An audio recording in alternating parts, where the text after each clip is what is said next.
afternoon, traders. How are y'all doing today? Hope you're having a fantastic Thursday. Hope your week has been going just amazing. I'll tell you what, trading has been pretty awesome this week, and that is what it's supposed to be like with OVTLYR. Good afternoon, everyone. Just reading the complete Turtle Trader.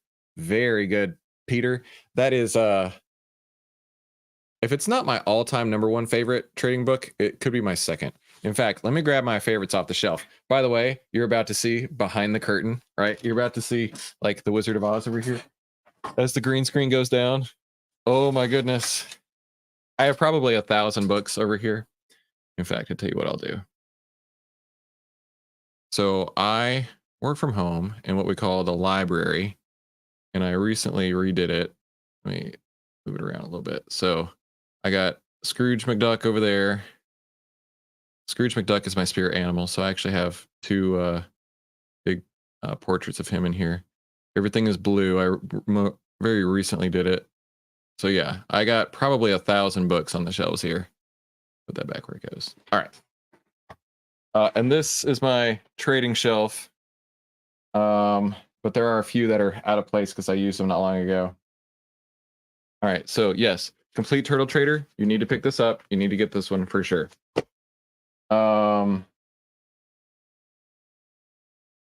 This one's really good.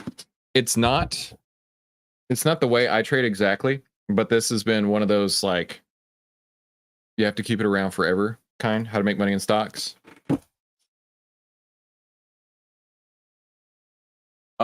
Larry Heights the Rule. Worked with Larry, one of the original market wizards. This is really good.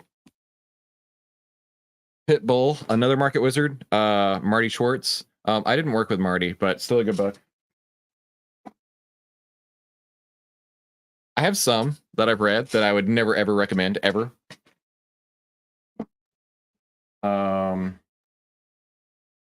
Like this one here.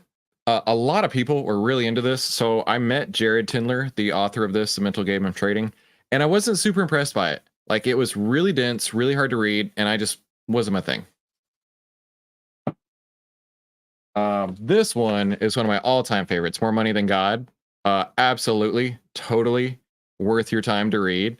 It's very similar to Market Wizards. In fact, where's my Market Wizards book? I think I take that back. I actually have 2 trading bookshelves. It continues on that way, which is what I was just thinking that some of these were missing. This talks a lot about the Market Wizards in a different fashion, but incredibly well written. So yeah, this is one I would totally recommend picking up.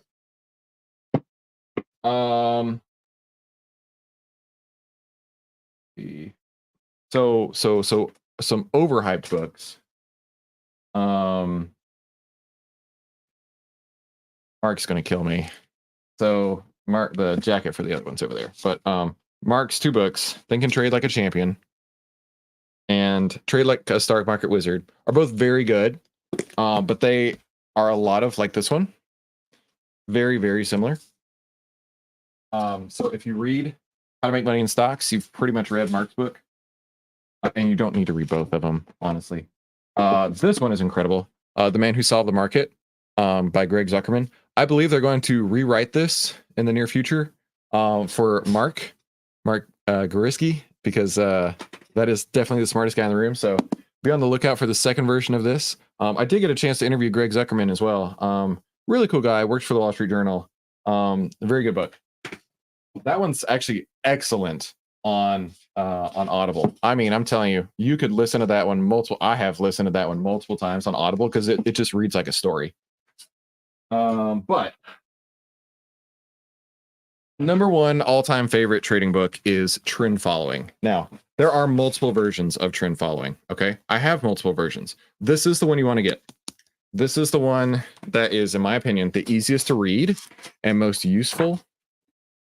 And if you go into the book, you'll see a lot of correlation for what I do as to what Michael Covell talks about in this book here. So this is the 2004 version. I'll show this again. So this is a 2004 version of Trend Following. You can see that I spent literally less than $10, and this is worth hundreds of thousands of dollars to me at this point. And then this one, same book, newer version, much harder to read, incredibly difficult to read, which is weird because it's like a newer version of that book. In fact, let's do it. Publishing year this one was 2017, right? So given if you had one trading book ever, I would go with Trend Following, the 2004 version, not the 2017 version. I don't know how easy it is to find the 2004 version, because most people like me, once they found out that they had different versions, realized just how good the 2004 version was. As far as what is the word I'm thinking of? Trading Psychology, Trading in the Zone is worth every penny. I will recommend this until the day I die. In fact, you can see just how many tabs that I've got in this book. I have a pink thing or green thing that's messing up the green screen, but I have like 400 tabs in this book, all on trading psychology. Hang on. There's also this incredible book by a certain guy. This is the first edition. Hey, look at that. I know that guy. But I mean, honestly, like my books don't compare to the others. But I'm looking for one in particular. Once I find it. Hang on.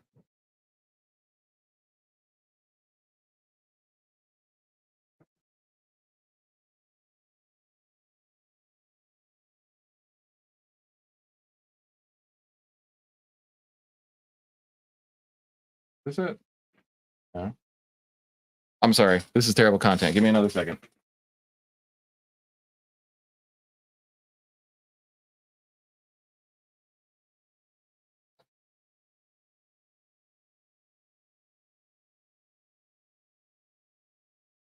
Is it?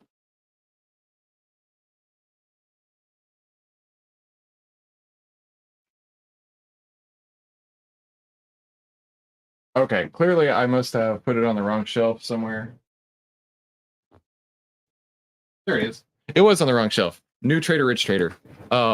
This one by my friend Steve Burns. So Steve was one of the people who like really taught me how to trade the most.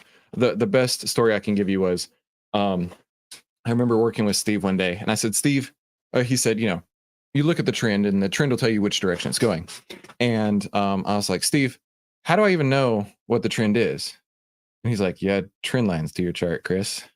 Like a 10 period moving average. If it's above the 10, then it's trending higher. And I was like, oh, okay, cool.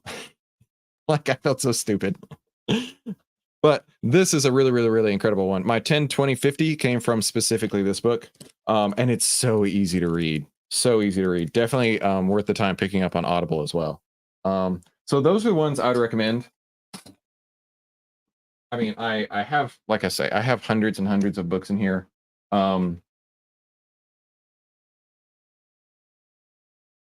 Some are not all that great. Like Trade Your Way to Financial Freedom. I'd skip it. Ooh. The two Peter Lynch books, One Up on Wall Street and Beating the Street. This is great if you're like a long-term investor, a fundamental investor, something like that. But the way that I trade, very not applicable. And there's probably going to be a lot of hate for how much I don't enjoy these books, but it's just not the way I trade. So anyway, enough of that. Well, look at that. We're back in the global headquarters of OVTLYR. So I hope you guys pick up some of those books. I have spent tens of thousands of dollars filling this library with really good books. And this one, worth every penny that you can get. And let that be the gateway drug to get you started. Now, let me get back to it. Good afternoon. I was just reading the summary of that 2 days ago. Dave, trying not to read it in one day. Totally get that. Leo's here. Good afternoon, Randy. Donna, good to see you again. Hey, Cam, glad you made it. Jean-Louis here. Michael's here. Michael's also here. Yeah, buddy. Loving the big library. Very cool. Very cool. I appreciate that. Sebastian. Mark says, Chris's library is full of rich mahogany. He has many leather-bound books. If only I were an anchor man. Yeah, I love that book too. It's so good. Is it just connection that it's really bad? I don't know. Is anybody else having issues? For a math nerd, audio is really bad. Better now. Restart YouTube. Okay, cool. Glad y'all were able to make that work. And I apologize for going off script. But you know what? I'm here to help you out, right? I look at this as my opportunity to basically give you one-to-many coaching every single day on how to trade. So those are some resources. Those are some textbooks you need to pick up. Now, let's jump into our market analysis. Still clicking. Clicky, clicky, clicky. Welcome to the Outlier Trading Room. This is smart trading made simple. Save time, make money, start winning with less risk. Now, that is what I like to call profit hacking. And you can get a copy of the playbook over at profithackingplaybook.com or inside the Discord in the VIP Investors Toolkit. And for those of you who don't know me, my name is Christopher Ewell. I've twice been awarded Top 100 People in Finance. That was weird. All right, are we good now? Twice been awarded Top 100 People in Finance. I've been successfully trading since 2009. I'm a partner with OVTLYR, and this is my style of trading using the OVTLYR data. Now, I call this the golden ticket trading strategy. It's the 8 steps to turn profit hacking into pure gold. Hey, do me a favor. While you're watching this, make sure you're subscribed. And it starts with the master key. It unlocks the golden ticket trading strategy. Mark says, you need to add some Thaler, Dan Crosby. Housel's book is a great read, although it comes off as a little defeatist. Dude, I got lots of like non-trading books. Those sound like non-trading books. I can't read fiction anymore in my life. Honestly, I read so much nonfiction that it's very difficult for me to sit and read a story. Because I would much rather hear a true story that is really well written, like More Money Than God. Oh my gosh, love that one. The Man Who Solved the Market. Oh man, yeah. Those are or Flash Boys. That's a great one. All kinds of great books that are true stories. That it's just difficult to even read fiction anymore. So much good stuff. Now, the master key starts with these things: the SPY S&P 500, buy or sell signal, the market breadth, and then the individual sector breadth. So let's go look real quick inside of OVTLYR, and we'll see here the SPY continues to have a buy signal. SPY's pulling back pretty hard today, but it ain't that bad at all. It ain't that bad at all with the trades we have on right now, and that's okay. That's part of it, right? The market breadth. We had 63 new stocks on the bull list today versus 9 on the bear list. So looking at the market breadth, we can see market breadth continues to climb higher. And that's what we want to see is it's not just a checkbox. This is the number of stocks moving higher, the number of stocks on the bull list moving higher, which is pushing everything up. That's exactly what you say you have here. Randy says, I have no time for fiction. You know what? That's kind of my attitude too. Not exactly completely that, but yeah. And plus, you know, I do the marketing for OVTLYR, so I'm like constantly reading marketing books all day, every day. That's also my jam. So market breadth is looking great. Now I went through all of these sectors, and the only sector that's not bullish at this point is utilities. So all the sectors are bullish except utilities. So I won't be taking any utility stocks today. So the market right here, we need to see the 10, 10 over the 20, price over the 50 on the S&P 500. And we're going to pull this over here and go to the S&P 500. We can see the 10 is over the 20, price is over the 50. So that is still a bullish trend. RB, hey, this is the first time I can remember seeing you here. Are you using the 5 moving average for market breadth? I personally like the 10 on the market breadth. And whenever we built this, they did ask me specifically, hey, Chris, what do you want to see? And I said, let's give people options. Let's give them the 5, the 10, the 20, and the 50. Now, I like the 10 because that is, in fact, the 10 is the indicator of a short-term trend. This is a cheat sheet. You should screenshot this. An indicator of the short-term trend. If price is above, if the bull list is above, if the market trend is above, if the breadth is above, that is the short-term trend, right? Now, a 5-period moving average is strong momentum, but I personally like the 10, and you get a lot less volatility with the signal by having the 10 versus the 5, right? And then even less if you do like the 50, right? So personally, I go with the 10. RB says, are the sectors you're looking at to determine if they are bullish or just looking at the 10, 20, 50. Are you looking at the overlays or the arrows? Very good question. Very detailed question. In this case, the market breadth that I'm looking for, I'm applying the same context for full stocks as I am for financials, for example. So we'll go over to financials. And here, this is the breadth of the financials pushing higher. Now, the 10, 20, 50, I still use that on the individual stocks that I'm looking for. And we will be covering that more in just a moment. Great questions. So let's go back over to here. So 10, 20, 50 is bullish. We saw that. The market breadth is bullish. We saw that. So we're looking good to continue on. Now, before we do anything, we need to reduce risk. Before we add any new trades, we need to look to reduce risk. Now, yesterday, we tried to roll Walmart. We were unsuccessful because of liquidity. Let's take another look at Walmart today. I know it was up earlier on in the day. We might be able to roll it now. Let's take a look. I'm going to start with Walmart, and then we'll work our way down. So I do want to roll Walmart. We were in the 70s, September 20th, 70s. So we'd be selling to close the 70, buying to open. Now, liquidity, right? The only one with liquidity is the 73 1/3, and I don't know why it's 73 1/3. Here. So it looks like $3 would be the midpoint. Super liquid, 17, 18,000 versus an 11,000. But 80 cents over 305 is how much? 26%. It was like 33% or something yesterday, wasn't it? Maybe it was closer to 35%. Earlier on today, it was a lot better while it was way up here, almost to the second ATR. I'm not quite ready to roll it yet. I mean, 26% is fine, but it's trending higher. And if it'll make it work, then I'm up for it. But right now, I'm 50-50. We could go either way. We could roll it, take the 26% on there. Yeah, let's do it. Let's do it. Now, kind of steamrolled into this. Let's talk about this real quick. For each profitable ATR that it moves up, this is what I like to do. So we got in at 73.61. Now it's up at 75.57.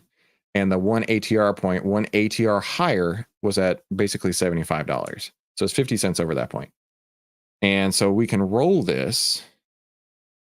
And when we do, it allows us to take partial profits now, frees up capital, and keeps the trade alive. So the way that you do it is you roll up from the one that you're in closer to the money. Now, it can be one strike. It can be two. It can be three. The strikes on Walmart are super weird for this, whatever the case is. But we're looking to roll to the one with liquidity. As one order, sell to close the original position, buy to open closer to the money, same number of contracts. So I'm going to go ahead and do that. If I can get filled, at $3, I'm good for that. I'll just leave it at $3. So I'm closing the 70s, opening the 73 1/3.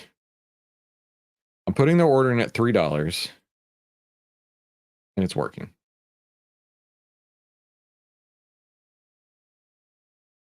It's a 297. I can you know what? Here's what I'm gonna do. I'm gonna let that sit.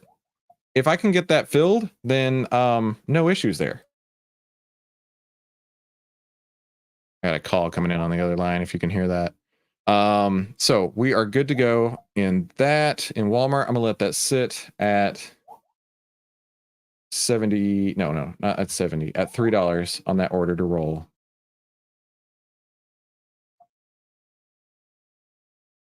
I don't know where it'll get filled, but I'm gonna let it sit.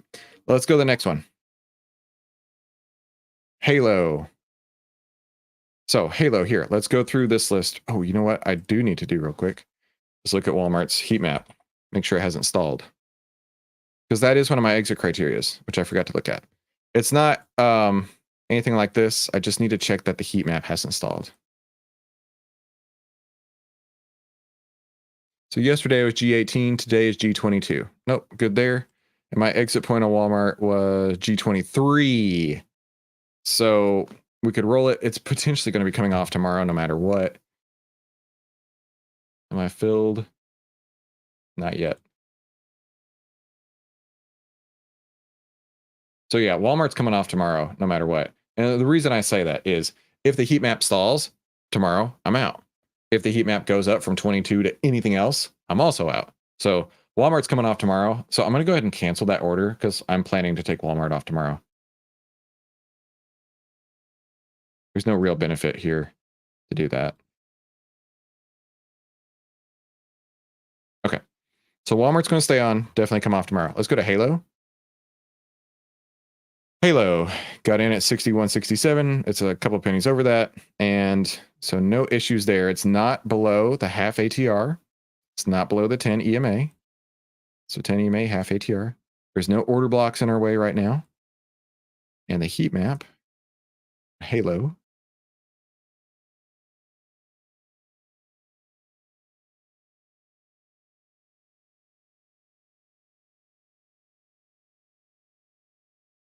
Yesterday it was G13. Today is G16. So it's continuing higher. I said I'd get out at G18. So potentially out of Halo tomorrow as well. Let's go to XLF.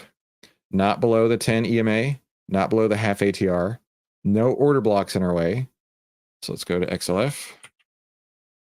While that loads, RB asks another question. QQ, are you still looking at closing the trade if the price drops below the prior day close? Good question. Only if it's profitable. Only if, in fact, let's go to Walmart real quick. Like this, as it's doing awesome like this, no, I have no issue to close unless it closes below the prior day's low, like down here. Okay. Like if it closed somewhere down here, below yesterday's low, and it's already profitable, yeah, I'm going to go ahead and get out. But something like Halo, right? I'm letting this be my one stop out point. Now, I have been stopped out many times where it never even crossed a half ATR. I was just really, really tight on my entry point here, and then it took off without me. So that's where I was like, you know what? I set my risk to be at half ATR. I'm going to let the risk be at half ATR. So no, I will only close it below the prior day's low once I'm already profitable. And Walmart's a perfect example of where approximately that would be. All right, let's go to XLF. All right, yesterday was G8. Today is G10. So XLF. G17 is where I said I'd get out. So no issues there. Moving on to the next one. FI. So this is not quite to 1 ATR. It's not below the half ATR or the 10 EMA. So no issues on that. No order blocks ahead. Let's go to look at this.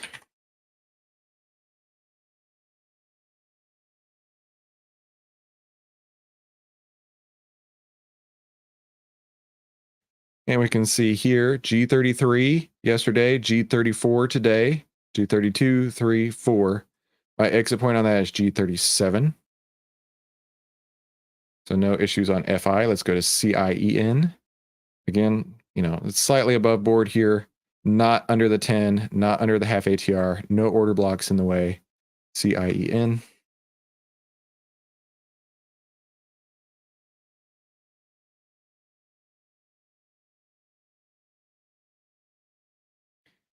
We went from G18, G20, G23.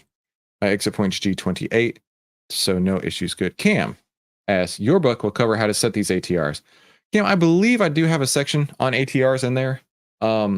If not, the Turtle Trader totally does. But here, I got you. Watch this. So easy. This is a setting that you can add onto pretty much any platform. It's called ATR. And it's the average true range. Now, average true range is the value of how much the stock moves, you know, over time. So in this case, it's 14 periods. You can change it to 20. You can change it to 300. Doesn't matter. It's the average range over X number of periods. You can see when it gaps up on like that, you can see how the average range goes from 1.6 to 1.8. Okay. Now, the way that I do this is I manually, in fact, you can go to the last couple of days and you can see how I do it. I manually calculate that. So if the current price was at, or the current ATR is at 1.63 in the bottom left-hand corner, then I just take 1.63 divided by 2 is 81.5 cents down is where my my ATR, half ATR would be. And then you take the 1.63, and then you add that to the original entry point to get to the new ATR values. And that's where we do those, the rolling points. Okay, those are offensive / defensive moves. They're very, very strategic moves there. So CIEN, We already talked about the heat map. It's at G23. So I get out G28. No issues there. Let's go to XLB. That's the last one we have on. And XLB's down slightly, not below the half ATR, not below the 10 EMA right there. No order blocks out here in our way. And then selling to strength at G13. You're welcome, dude. Like I say, this is like a coaching call every single day for you guys. So we start at R0. Today is at our G1. So it went from the R's, from the fear, up into G, which is the greed. Okay. So pretty cool, right? So my rule is that anything starting in the R's gets out at G13. I back tested this. That just seemed to be a really solid exit point there. So G13 is where I'd get out there. So I don't have anything to take off right now. At Walmart, we're not going to roll because we are going to get out of it tomorrow. No real sense in doing that, honestly. Well, that's done. Let's move on to the next step, which is looking for new trades. Now, we're going to run the stock scanner inside of OVTLYR, which is one of the coolest new things that we've got with a positive backtest, 1 million shares average daily volume.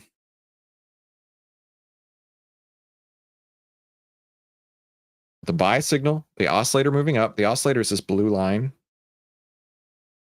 Zoom out. That is not a moving average. That is the price trajectory oscillator.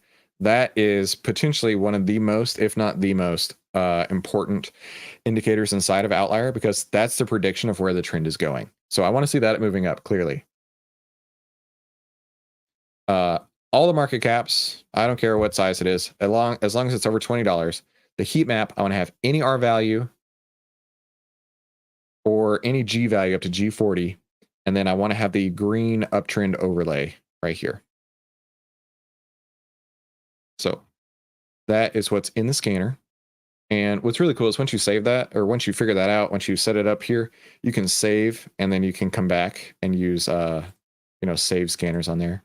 You can also do it for stocks and ETFs. There was only one ETF today, XBI, and that's not on the list that I would normally trade, so I'm not going to trade that one. So of my criteria here, there's only 1, 2, 3, 4 that passed today. There were like 60 something on the bull list. 63, I think it was. Yeah, 63. But not every one of these is going to fit your trading style, right? Some of these have downtrend indicators. Some of these have neutral indicators. Some of them have green indicators, but they're less than 1 million average daily volume. But you know what? Find what works for you. This is just my style of trading.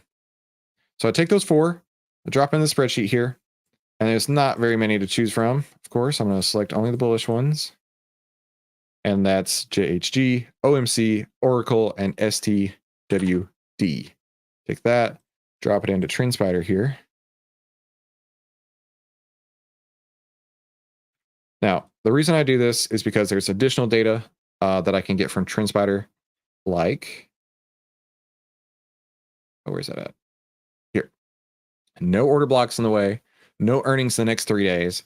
The 10, 20, 50 is in the price of the trend that we want to see, right? Price moving in the direction we want to see.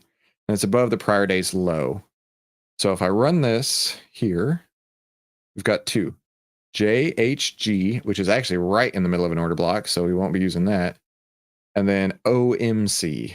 OMC, see any issues there? So let's go to the next one. So we start with the highest back test. Well, it's just OMC. OMC's back test was, let's go look.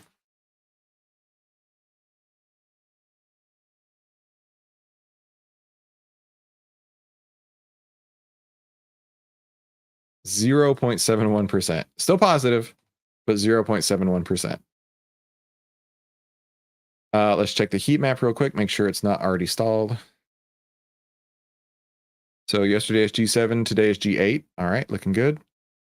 And then now we look on the option chain, 21 days to expiration or greater, 250 plus open interest, less than 50 cent bid-ask spread, less than 20% extrinsic value, generally puts us at 80 delta. So who is that again? OMC.